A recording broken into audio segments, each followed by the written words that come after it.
그다음에 이제 세 번째 사례 살펴볼 건데 수원회생법원 사건입니다. 이분 같은 경우에는 26년도 올해죠. 올해 1월 13일 날 신청서를 접수를 했고 바로 그 다음날 금지 명령이 나왔고 그다음에 한 2주 정도 후에 1월 26일 개시 결정이 내려진 사건입니다. 그러니까 이 사건 역시도 1월 13일 날 신청서를 접수했는데 1월 26일 날 13일 정도 경과됐죠. 13일 만에 바로 개인회생 절차 개시 결정이 내려져서 사건이 통과된 사건인데 어떤 사안인지 한번 구체적으로 또 살펴보도록 하겠습니다. 이분은 수원회생법원 사건이었고 채무자분의 나이는 52세이며 충남에 거주하시는 분입니다. 다만 사업장이 안성에 있다 보니 주거지 기준으로는 사실 대전지방법원에 사건이 접수됐어야 했는데 안성이다 보니 보다 유리한 수원회생법원으로 사건이 접수될 수 있었습니다. 이분은 좀 특이합니다. 사업소득과 급여소득이 같이 있는 분이었습니다. 그래서 원래는 본인 사업장을 운영하시면서 한 13년 정도 사업소득이 있으신 분이었고 제조업으로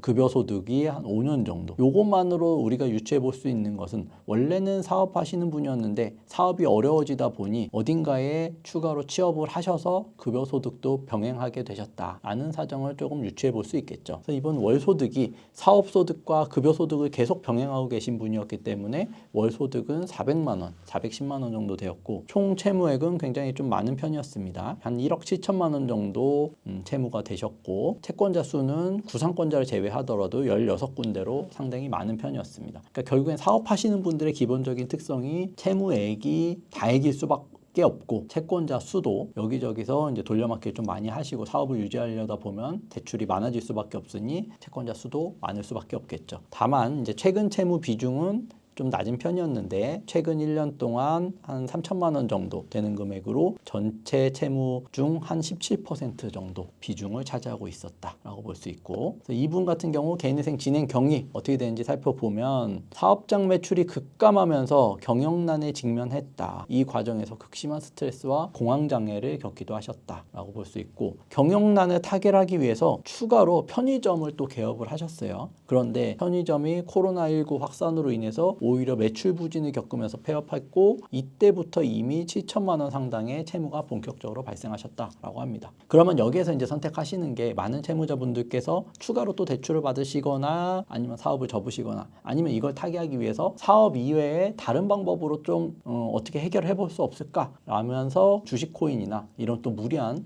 투자를 하시기 마련인데 이분 역시도 기존 사업 수익 저하를 만회하고자 무리하게 투자를 했습니다. 전액 손실을 보았고 손실 복구하려고 추가 대출을 받으시다 보니 채무가 급격하게 이제 확대된 케이스입니다. 그래서 주야 3교대 생산직과 본인이 원래 하시던 사업 업무를 병행하면서 상환하려고 했으나 돌려막기 한계와 원금 상환 압박이 겹쳐서 결국에는 상환금이 월 버는 소득보다도 더 많아졌다. 그래서 결국 버틸 수 없어서 개인회생을 진행하시게 된 건데 그래서 아까 살펴본 대로 월 수입이 413만 원 정도였고 월 평균 생계비는 2인 생계비를 인정받으셔서 250만 원이 되었고 가용소득 같은 경우에는 이제 월 소득에서 생계비를 공제하면 법원에 이제 변제해야 되는 변제금이 161만 원입니다. 그래서 36개월 동안 총 5,800만 원 변제하는 걸로 저희가 접수 시에 변제 계획안이 접수가 되었습니다. 근데 아까 사건 진행 과정을 살펴보면 법원에서 보정 권고를 내리지는 않았는데